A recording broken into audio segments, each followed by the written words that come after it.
Sebanyak-banyak ayat dalam Al-Quran, macam-macam doa Allah disebut.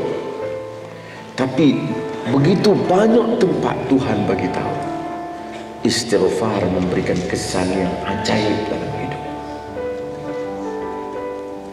Tapi istighfar bukan istighfar lagu Astaghfirullahalazim, bukan yang tu.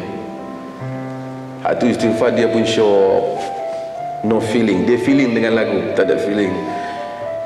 Dia tidak ada perasaan, spiritual feeling, perasaan kerohanian itu. Quran menyebut anastaghfiru rabbakum thumma tubu ilaihi yumatti'ukum mata'an hasana. Kamu minta ampunlah, kau istighfar, kamu minta ampun. Kita kata astagfirullah, astagfirullah, kita selalu istighfar, kita minta ampun. Kadang-kadang kita minta ampun tapi kita tak bertaubat pun. Ada ayat Allah sebut minta ampun saja, ada ayat Allah minta dengan taubat.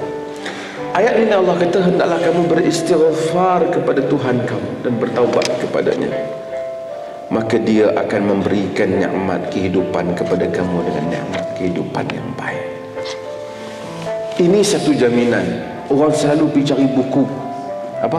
Fadilat, bacaan ni fadilat, yang sebenarnya sebahagian besarnya itu nonsen. Tak ada. Saya orang tahu kita merepek. Tak ada bukti dari dari segi divinitinya, dari segi kewahyuannya, tak ada bukti. Istighfar Allah janji dengan nas Quran.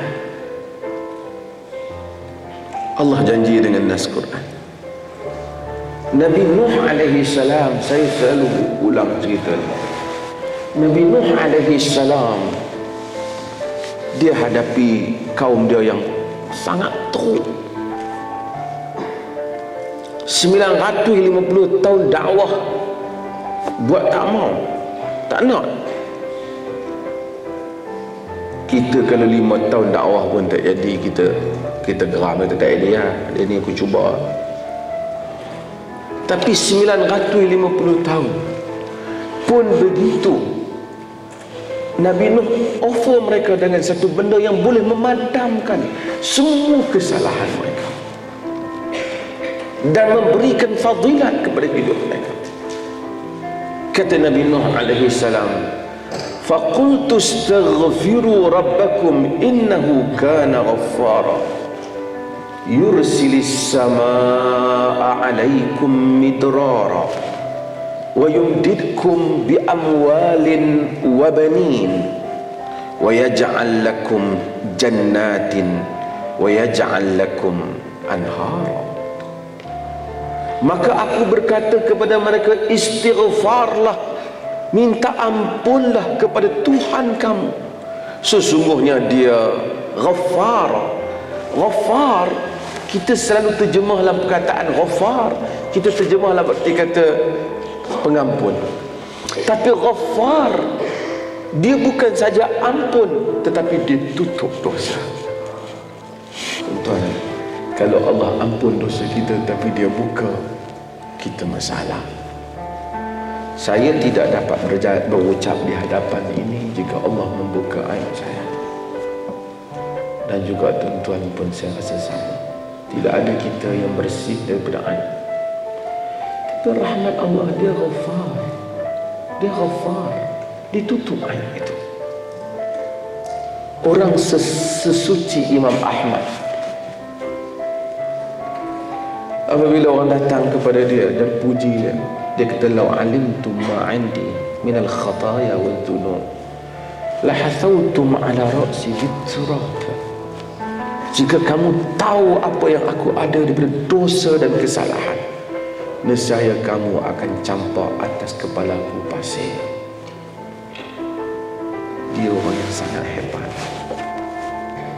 Allah kalau buka setiap masalah daripada kita dan apa yang terlintas dalam fikiran kita,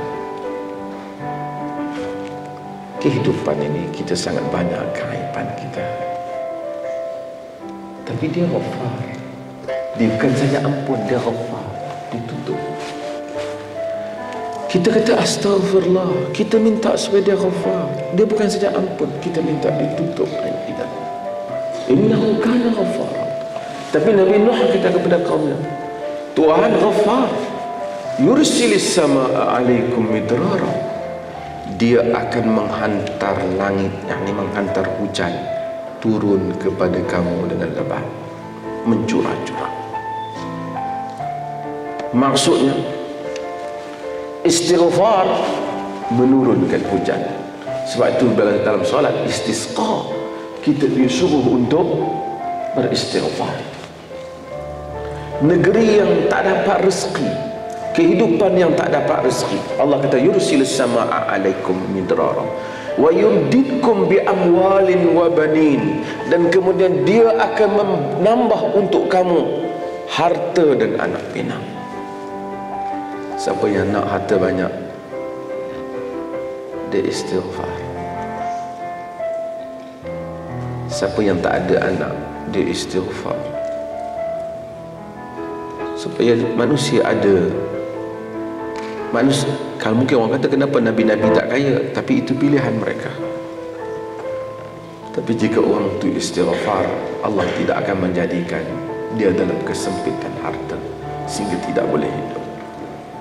Allah memberi harta dengan kadar-kadarnya, ya, tapi dia tidak akan memiskinkan orang yang beristighfar.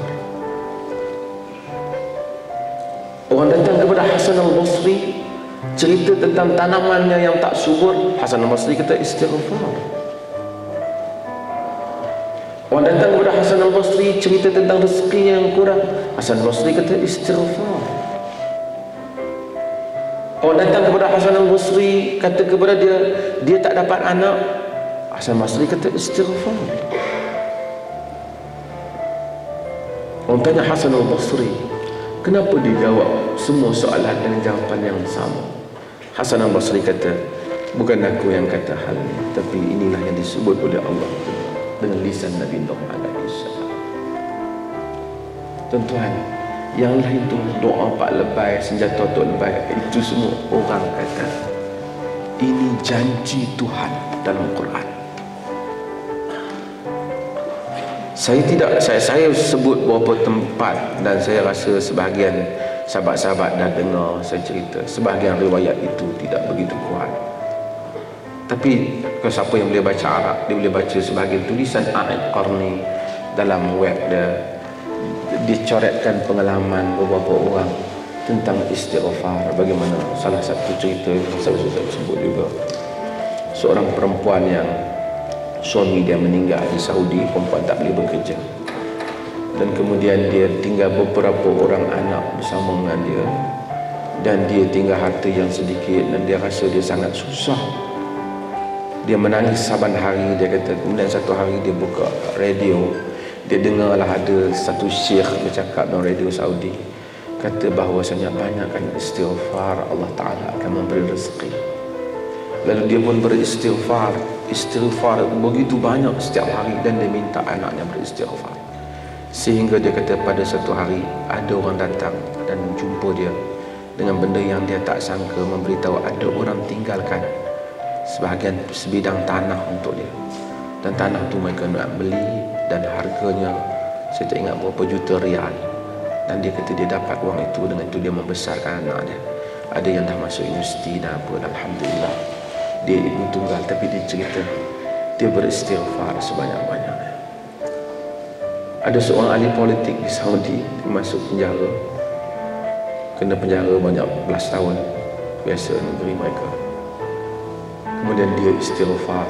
Dia kata pada bulan yang ke-8 tiba-tiba dia dikeluarkan, dan kemudian ada orang bantu dia untuk memulakan hidup yang baru. Saya, walaupun cerita itu bukan hadis, tetapi ini bukan cerita yang mustahil, kerana Allah menjanjikan. Syekhul Islam Ibn Taymiyah rahimahullah ta'ala telah menyebut tentang bagaimana dia sendiri apabila berada dalam keadaan kesusahan ataupun tak dapat jawab beberapa persoalan yang timbul dalam pemikirannya, Kadang-kadang dia beristighfar sehari sampai 1000 kali sambil dia berjalan. Tapi istighfar yang benar, astaghfirullah, dengan penuh makna, ya Allah, aku mohon kepadamu. Kata Ibn Taymiyah, dia akan dapati Allah Ta'ala akan keluarkan dia daripada masalah berkenaan. Hadirin dan hadirat yang dirahmati Allah, saya sebut pada banyak tempat. Saya rasa ini ulangan saja, bukan daripada saya, tapi kita semua. Cubalah setiap orang sebanyak mungkin yang dia dapat istighfar pada satu hari, dan cuba bezakan antara hari itu dan hari yang dia lalui sebelum daripada ini. Very simple thing untuk kita buat. Kita tak payah astagfirullah dengan penuh tumpuan dan maksud yang betul, minta Allah ampun sebanyak-banyaknya. Let's say mungkin satu orang nak buat 700 ke 600 ke, tak ada satu spesifik number yang disebut dalam hadis. Cuma Nabi kata Nabi beristighfar lebih pada 70 ataupun 100 dalam dua riwayat yang berbeza. Dan kemudian kita cuba rasakan nikmat kehidupan pada hari berkenaan.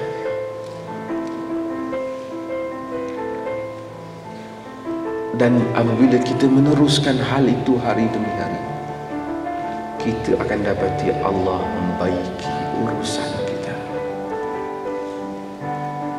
dan Allah berikan perkara-perkara yang kita tidak sangka.